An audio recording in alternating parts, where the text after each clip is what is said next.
سعودی عرب کی تاریخ۔ عرب شریف میں 1922 تک ترکی کی حکومت تھی، جسے خلافت عثمانیہ کے نام سے جانا جاتا ہے۔ جب بھی دنیا میں مسلمانوں پر ظلم و ستم ہوتا تھا تو ترکی حکومت اس کا منہ توڑ جواب دیتی تھی۔ امریکہ، برطانیہ، یورپین، نصرانی اور یہودیوں کو اگر سب سے زیادہ خوف تھا تو وہ خلافت عثمانیہ حکومت کا تھا۔ امریکہ یورپ جیسوں کو معلوم تھا کہ جب تک خلافت عثمانیہ ہے ہم مسلمانوں کا کچھ بھی نہیں بگاڑ سکتے۔ امریکہ و یورپ نے خلافت عثمانیہ کو ختم کرنے کی سازش شروع کی۔ امریکہ و یورپ نے سب سے پہلے ایک شخص کو کھڑا کیا جو کرسچن تھا، ایسی عربی زبان بولتا تھا کہ کسی کو اس پر شک تک نہیں ہوا۔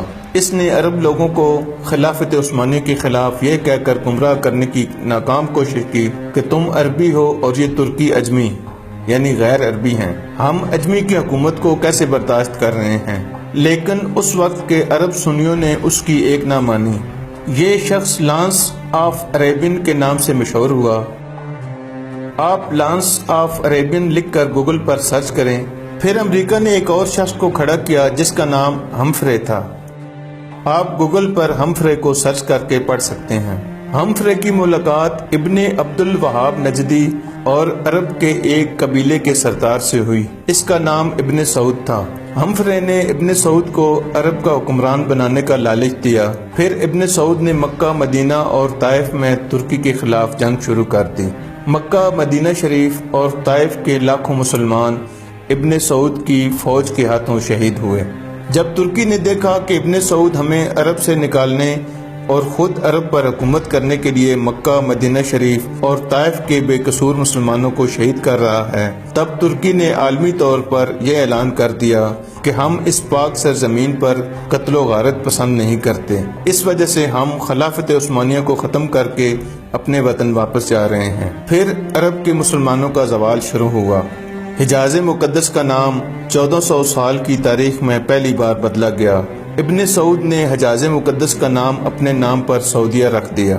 جنت البقیع اور جنت المعلی میں صحابہ رضوان اللہ علیہ اجمعین اور اہل بیت علیہم السلام کے مزارات پر بلڈوزر چلایا گیا۔ حرم شریف کے جن دروازوں کے نام صحابہ اور اہل بیت کے نام پر تھے ان کے نام آل سعود کے نام پر رکھے گئے۔ یہود و نصارہ کو عرب میں آنے کی اجازت مل گئی۔ جس دن ابن سعود عرب کا بادشاہ بنا اس دن ایک جشن ہوا۔ اس جشن میں امریکہ، برطانیہ اور دوسرے کافر ملکوں کے پرائم منسٹر ابن سعود کو مبارکباد دینے پہنچ گئے۔